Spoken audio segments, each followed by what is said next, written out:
Herkese merhabalar arkadaşlar, bugün evde kadife tatlısı nasıl yapılır onu anlatacağım. Tarifi videonun altındaki açıklama kısmına ekledim. Bu tarifi defalarca yazdınız, hem yorumlara hem Instagram DM'den attınız ve sürekli söylediniz ve bomba tarif sonunda geliyor arkadaşlar. Şimdi ne yapıyorum? BİM'e gidiyorum. BİM'in tatlısı bu. BİM'e gideceğim, alışverişimi yapacağım, yani tadım için alışverişimi yapacağım, evime geleceğim, tadım yapacağım, ardından tarifin yapılışına geçiyorum. Arkadaşlar BİM'e geldim, şimdi içeri gireceğim kadife tatlısını almaya. Hadi geçelim şimdi. Arkadaşlar şöyle kadife tatlısı alıyorum, fiyatı 3.25 TL. Şimdi kasaya gidelim. Tüm malzemeleri ayarladım. Başta tadım yapacağım. Daha sonra tarifin yapılışına geçiyorum. Şöyle tutuyorum. Paketini bir açalım. Biraz inatçı çıktı yine bu da. Şöyle bir çıkaralım. Ters çevirip tabaklayacağım. Şunun güzelliğine bakar mısınız? Gerçekten çok başarılı gözüküyor. Yumuşak bir keki var. Üstü kırmızı arkadaşlar. Kreması ne çok sert ne çok yumuşak. Ve şöyle tutuyorum. Ve tadına bakıyorum. Böyle yumuşacık ağzınızda akıp gidiyor. Ve size şöyle söyleyeyim, içinde böyle Hindistan cevizi aroması var arkadaşlar. Yağına ben Hindistan cevizi yağı kullanacağım onun için. Tereyağı yerine Hindistan cevizi yağı ekleyeceğim ben. Çok başarılı. Emin olun çok şaşıracaksınız. Yani fiyat performansa çok şaşırırsınız. O kadar lezzetli yani. Keki yumuşacık, altta kek, arasında krema, üstünde yine keki var. Yani bu iki aşamalı bir tarif. Kekini yapacağız, kremasını yapacağız. Ayrı ayrı yapacağız, ondan sonra birleştireceğiz arkadaşlar. Umarım bu lezzeti, bu kıvamı yakalarım. Şimdi ne yapıyoruz? Hemen yapılışına başlayalım. Başta neyle başlıyorum? Başta kekin yapılışıyla başlayacağız. Ufak bir kasenin içerisine 1 su bardağı süt ekliyorum. İçerisine 2 yemek kaşığı limon sıkıyorum. Bu birincisi. Bu da ikincisi. Ne yapacağız? Çekirdek gelirse ne yapıyoruz? Bunu ayırıyoruz. Bu da ikincisi. Bunları bir parça karıştırıyorum ve ne yapıyorum? Bunu bir kenara alalım. Bunlar bir aşk yaşasın. Sütle limon bir aşk yaşasın. Biz de ne yapacağız? Bunu en son yine karışımın içerisine ekleyeceğim. Kek karışımını artık hazırlayabiliriz. Bunu zaten kek karışımının içerisine ekleyeceğim ama biraz dinlensinler. Sütü biraz kesmek istiyorum burada. Bunu ne yapacağız? 20 dakika dinlendireceğiz. Ondan sonra ne yapacağız? Karışımın içerisine yine ekleyeceğiz. Normalde bunu tereyağıyla da yapabilirsiniz ama ben ne yapacağım? Hindistan cevizi yağı aldım arkadaşlar. Bunu nereden aldım? Birçok aktarda bulunuyor zaten bunlar. Bir karıştırma kabının içerisine 1 su bardağı Hindistan cevizi yağı ekliyorum. Bu ne kadara geliyor arkadaşlar? 100 grama tekabül ediyor. Ben bardak hesabı da verdim. Siz rahat bir şekilde ayarlayabilirsiniz diye, eğer tartınız yoksa. 1,5 su bardağı şeker ekliyorum. Arkadaşlar başta tereyağının bir parça erimesi için elimizin sıcaklığına ihtiyacı var. Ve ne yapıyoruz bunu? Böyle elimizle bir yoğuruyoruz. Daha sonra makineye geçeceğim. Başta dediğim gibi elinizin o sıcaklığına, şefkatine ihtiyacı olduğu için ne yapıyoruz? Hindistan cevizini elimizle yoğurmaya devam ediyoruz. İlgi ve şefkati gören Hindistan cevizi yağı kendini nasıl da bıraktı, görüyor musunuz? İyice şekerle böyle bütünleşti. Tam istediğimiz kıvama geldi. Şimdi bunu artık makineden geçirebilirim. Evet, bunu 30 saniye boyunca çektim. Şimdi 30 saniye kuralımız başlıyor. Beklediğimiz malzemeyi 30 saniye çekip bırakacağız. İçerisine 2 adet yumurta kırıyorum. Bu 1. Bu da 2. Bunu 30 saniye boyunca makineden geçiriyorum.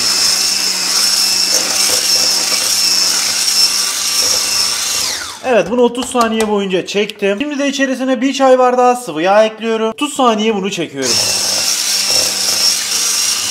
Evet, bunu da 30 saniye çektik. Şimdi süt devreye girecek. 20 dakika bekledi ya, görüyor musunuz nasıl da kesilmiş arkadaşlar? Tam istediğim kıvama gelmiş. İşte olay budur. Sütün tamamını bunun içerisine aktarıyorum. Başta sağa sola uçuşmasın diye şöyle bir karıştıralım bunu. Şimdi makineden geçirebilirim bunu. Evet, bunu 30 saniye makineden geçirdim. İstediğim kıvama geldi. Şimdi bunun içerisine 1 tatlı kaşığı gıda boyası, kırmızı gıda boyası ekliyorum. Arkadaşlar ben bunu pancar suyuyla 2 kere denedim. Sonucun ne olduğunu şu an göstermek istiyorum size. Şimdi dışarı çıkarıyorum. Şimdi artık bunu fırına verebiliriz. Emin olun, doğal yollarla yapınca o tam kırmızılığı yakalayamıyorsunuz. Onun için arkadaşlar bu 3. deneme oluyor bende. Sonucu gördünüz. Denemeler başarısız oldu. Yani renk anlamında başarısız oldu. Lezzet anlamında kesinlikle hayır. İsterseniz bunu pancar suyuyla da yapabilirsiniz. Gıda boyasını ekledikten sonra şöyle bir parça karıştıralım bunu. Görüyor musunuz? Rengi ne kadar da güzel oldu. Tam istediğimiz renkte. Şimdi de bunun içerisine 2 su bardağı un ekliyorum. Sağa sola uçuşmasın diye bir parça karıştıralım bunu. Yeterince karıştı. Şimdi 30 saniye boyunca bunu çekiyorum. Evet, bunu 30 saniye boyunca çektik. Elimde kabartma tozu var. Bir paket kabartma tozu ekliyorum. Bir paket vanilin var. Bir paket de vanilin ekliyorum. Bunları karıştırmadan ufak bir karışım daha yapıyorum. Elimde karbonat var. Karbonattan ne kadar kullanacağım arkadaşlar? Benim için bir çay kaşığı kadar yeterli olacaktır. Bir çay kaşığı kadar tutuyorum ve bunun içerisine aktarıyorum. Böyle bir tatlı kaşığı kadar da elma sirkesini tutuyorum. Bunun içerisine aktarıyorum. 30 saniye kuralınca bunu çekiyorum.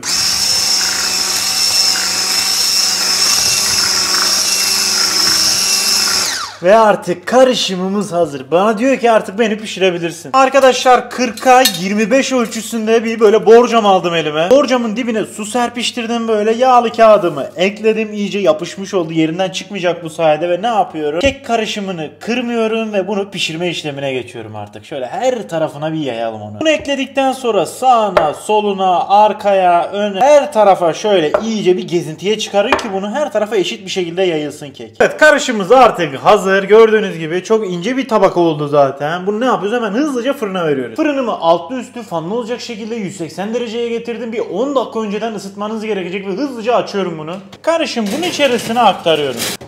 Bu olana kadar biz de kremasını hazırlamaya geçiyoruz. Ocağın altını yakıyoruz.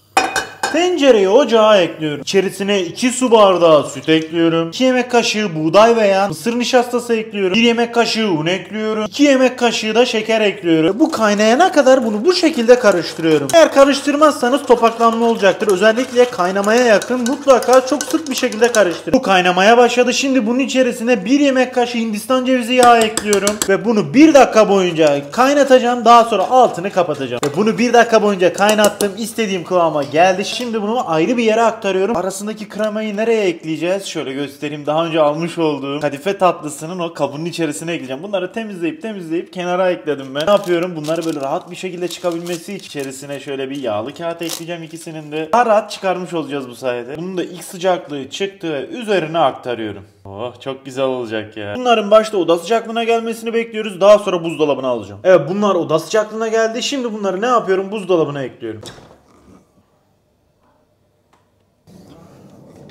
Bunlar zaten bir saate kendini toparlayacaktır. İyice katı kıvama gelecektir. Biz de ne yapıyoruz? Kekimizle ilgileneceğiz. Kekimiz de pişti arkadaşlar. Arkadaşlar kekimiz ince olduğu için çok fazla tutmayacağız. 20 dakika geçti. Ben kürdan batırıp çıkardım ve herhangi bir ıslaklık gözükmedi. Siz de kontrol edersiniz ve bunu çıkarıyorum. Bence pişmiş benimki. Şöyle mis kokulu bir bezle onu çıkarabilirsiniz. Rengini görüyor musunuz? Tam istediğimiz gibi. Yakından böyle görmenizi istiyorum. Bunun başta bir oda sıcaklığına gelmesini bekliyoruz. Kendi haline bir bırakalım, yoksa parçalanır. Evet arkadaşlar, görüyorsunuz oda sıcaklığına geldi. Rengi de tam istediğimiz gibi oldu. Şöyle bir tutalım. Şöyle bir çeviriyorum bunu. Şöyle bir kaldırıyorum. Bunu böyle bir açıyorum. Görüyor musunuz? Çok güzel olmuş arkadaşlar. Tam istediğimiz kıvamda. Renk olarak da tam istediğimiz gibi. Başta düzgün olsun diye ne yapıyoruz? Şu kenarları bir alalım. Tüm kenarların üzerinden geçeceğim arkadaşlar. Daha böyle o dışarıdan aldığımız kadife tatlısına benzemesini istiyorum. Kenarları kesmeye devam ediyorum. Bunu boylu boyunca kestik. Şöyle, bu ne? Kadife tatlısının kalıbı arkadaşlar. Bunu ne yapacağım? Böyle sadece boyutunu belirlemek için şöyle tutuyorum, izini çıkarıyorum. Karaya geçelim. Aynı şekilde görüyor musunuz? Tam böyle 2 tane olmuş gibi oluyor. Boylu boyunca böyle sıralı bir şekilde şöyle üzerinden geçiyorum ki kesme yolum belli olsun benim. Olay işte budur. Ben ne yapıyorum? Bunu boylu boyunca kesiyorum. Bir diklemesine, bir yanlamasına olacak şekilde.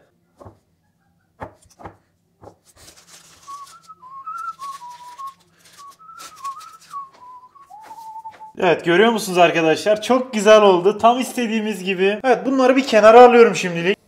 Evet, bunları da çıkardım. Gördüğünüz gibi kıvamları çok güzel oldu. Bunların böyle alt kısımlarına yağlı kağıt eklemiştim. Rahat bir şekilde çıkabilsin diye. Bunu çıkarmadan ne yapmamız gerekecek? Şöyle tabağa bir tane kekimizi alalım arkadaşlar. Çünkü direkt üzerine aktarmamız gerekecek. Şöyle aktardım. Ardından ne yapıyorum? Şunu şöyle ayıralım. Kenarlarını bir sıyırmakta fayda var. Rahat bir şekilde çıksın diye. Alt tarafında ne var? Tabii ki yağlı kağıt var. Ama kenarları sonuçta yapışabilir. Onun için şöyle ayırmakta fayda var. Hatta böyle yanlara doğru çekiştirirseniz rahat bir şekilde çıkacaktır zaten. Dört tarafını bu şekilde yapıyorum. Dört tarafı da çıktığına göre şöyle kekin üzerine aktarabilirim artık.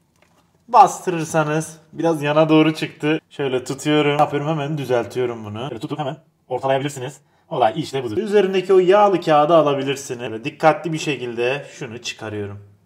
Ardından tutuyorum. Şöyle üzerine diğer keki ekliyorum. Olay işte budur. Görüyor musunuz arkadaşlar? Çok güzel gözüküyor. Buna düzenleme yapabilirsiniz. Ben de yapmak istiyorum aslında. Kenarlarını bir parça kesmek istiyorum. Daha düzgün gözükmesini istiyorum çünkü. Böyle tutuyorum ve bunu kesiyorum.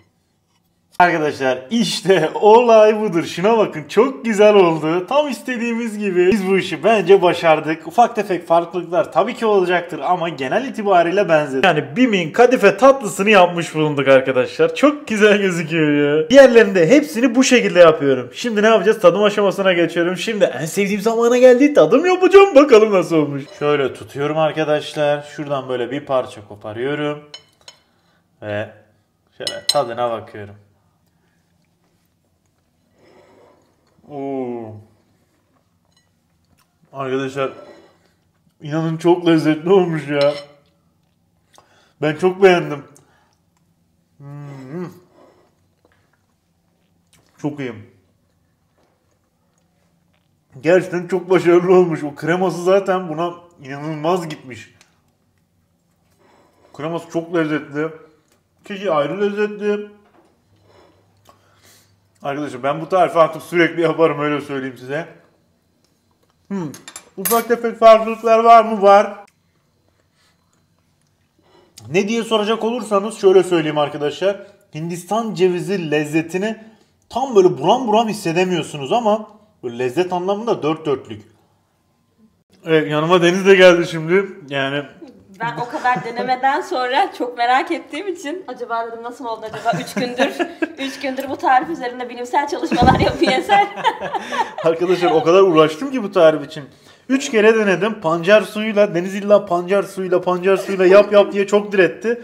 Ben gıda boyasıyla başta yapacaktım ama pancar suyunu böyle fırına attığınız zaman rengi fırına girerken çok iyi. Uçuyor. Uçuyor bir yerde. Ama daha sonra ne oluyor? Bize bilmiyorum. Çıkarınca zaten ilki kakao da eklemiştik buna. Evet. Normalde bu Red Velvet tarifinde de ekleniyor hani. Ona yakın bir tarif. Mesela buna kakao eklediğimizde fırına soktuk, bir çıkardık, kakaolu kek oldu. Aynen. Girerken normalde kıpkırmızıydı. Şoka girmiştik. Evet. İkincisinde kakao eklemedik, ikinci denemede. Yine pancar suyuyla denedik. Onda da bu sefer çok açık renkli bir kek elde ettik. Ama bu sefer üçüncüsünde tutturduk. Çok iyi. Çok Değil iyi. mi? O yüzden çok merak ettim. Koştum geldim. Bir tadına bakmak için. Şöyle sana da bir parça veriyorum Deniz. Şöyle büyük bir parça hem de. Tam beğendik gerçekten. Bakalım. Şöyle tadına bak bakalım. Nasıl? Çok güzel. Gerçekten çok başarılı. Çok güzel olmuş değil mi? Evet. Uğraştığımıza değmiş yani. Kesinlikle. Kadife tatlısı işte.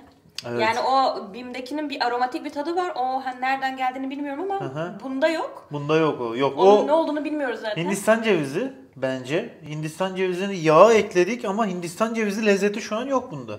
Yani çok enteresan bir şekilde. Aromasını katman gerekiyor ama. Muhtemelen aromasını hani yağı vardı bende. Katı yağ, bir de normalde sıvı yağ da vardı. Ama çok başarılı valla.